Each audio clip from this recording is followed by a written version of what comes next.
আজকে আমরা simple palazzo কাটাবো সহজ নিয়মে। প্রথমে আমরা একটা কাগজ নিয়েছি, কীরকম করে পাট করতে হবে দেখে নাও। প্রথমে কাপড় এদিকে লম্বা আছে, এদিকে চওড়া, সব কাপড়কে প্রথমে দু পাট করতে হবে। দু পাট করে নিয়েছি, আবার দু পাট করতে হবে। দু পাট, চার পাট আমরা করে নিয়েছি। এই রকম কাপড়কে এখন চার পাট করব। কাপড়কে চার পাট করে নিয়েছি। সিম্পল প্লাজোর জন্য দুটা মাপ নিতে হবে, একটা লম্বা আর একটা কোমর। এখন আমরা লম্বা আমাদের আছে 29 ইঞ্চ। সেলাই করার জন্য 2 ইঞ্চি বেশি নিয়েছি, 31। এখানেও ভালো করে সোজা করার জন্য 31 ইঞ্চি নিয়ে নিয়েছি।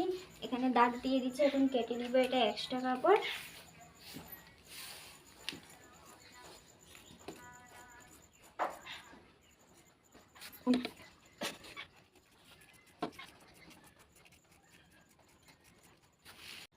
আমরা কাপড় নিয়ে নিয়েছি 31 ইঞ্চিতে আমরা সিম্পল প্লাজো রেডি করব। এখন বেল্টের জন্য 2 ইঞ্চি বেশি নিচ্ছি।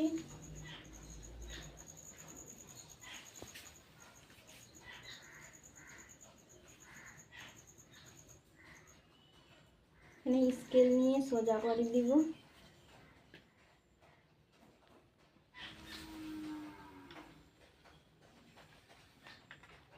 দাগ দেওয়া হয়ে গেছে। এখন কোমরের মাপ আমরা কিছু নিব নি, এখানে 3 ইঞ্চ ছেড়ে দিব। ঢলা করার জন্য এখানে 3 ইঞ্চি ছেড়ে দিব। একদিকে কাপড় জয়েন্ট থাকে, একদিকে কাপড় কাটা থাকে। যেদিকে কাপড় কাটা থাকে সেই দিকে লম্বা যত থাকবে তার হাফ করতে হবে। আমাদের লম্বা আছে, এখন বেল্টের জন্য 2 ইঞ্চি ছেড়ে তারপরে দেখতে হবে কত কাপড় আছে। লম্বা আছে 29, তাহলে যত থাকবে তার হাফ করতে হবে। 14 দুগুণে 28, 14.5, 14.5, 29, তাহলে 14.5তে এখন দাগ দিয়ে দিব। এখানে হাফ করার থেকে উপরে 3 ইঞ্চি বেশি নিতে হবে। হাফ করার দিকের উপরে 3 ইঞ্চি বেশি নিয়েছি। এখানে করে নিয়েছি হাফ করার থেকে এই যে 3 ইঞ্চি উপরে যে দাগ দিয়েছি সেইখানে আড়াই নিতে হবে। 3 ইঞ্চি উপরে আড়াই নিয়ে নিয়েছি, নিয়ে এই দাগ আর এই দাগ জয়েন করে নিব। এটা অনুযায়ী মোতাবেক কল করে নিতে হবে। হয়ে গেছে। তারপরে বাকি কাপড় থাকবে, এটাকে সোজা করে টেনে দিতে হবে।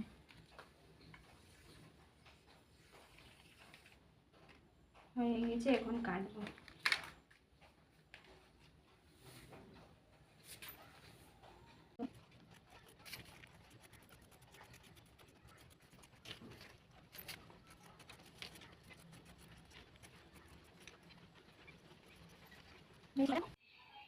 কাটানো হয়ে গেছে। প্রথমে সেলাই করব। তাহলে এখানে যে গোল করেছিলাম, প্রথমে কাপড় গিয়ে সিধা বসাতে হবে, তারপরে আরেকটা পাট নিব, এর উপরে উল্টা বসাতে হবে।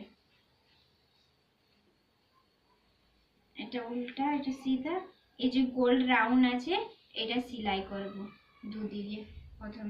প্রথমে এটা সেলাই করব, তারপরে এটা সেলাই করব। প্রথমে এই রাউন্ড গোলটা সেলাই করব পোটটা।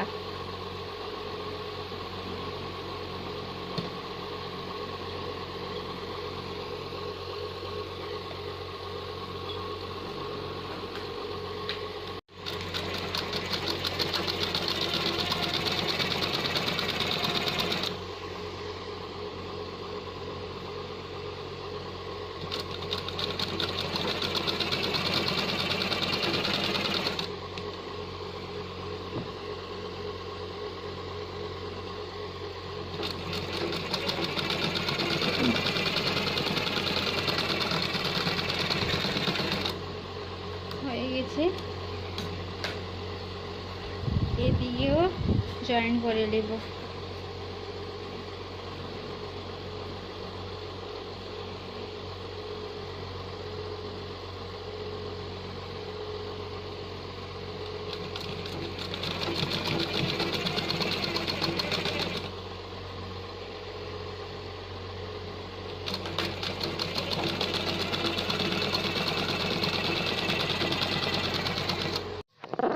প্রথমে এটা জয়েন করা হয়ে গেছিল, দুদিকে সেম একই জয়েন করে দিয়েছি, সেলাই হয়ে গেছে। কাপড়কে সিধা করে দিয়েছি, ধরে এইখানে গোল রাউন্ড করে একটা সেলাই দিয়ে দিতে হবে। সেলাই হয়ে গেছে। তারপরে এইটা এই যে মুড়ে দিতে হবে, 1 ইঞ্চি অনুযায়ী মুড়ে দিয়েছি। দু পায়ের একই সেম হয়ে গেছে। তারপরে বেল্টের জন্য মুড়ে দিব 2 ইঞ্চি এক্সট্রা যে নিয়েছিলাম, 2 ইঞ্চি অনুযায়ী মুড়ে দিব পুরো গোল রাউন্ড করে। গোল রাউন্ড কোমর বেল্টের জন্য সেলাই করে দিয়েছি। এখানে 2 ইঞ্চি ছেড়ে দিবে বেল্ট ঢোকাবার জন্য।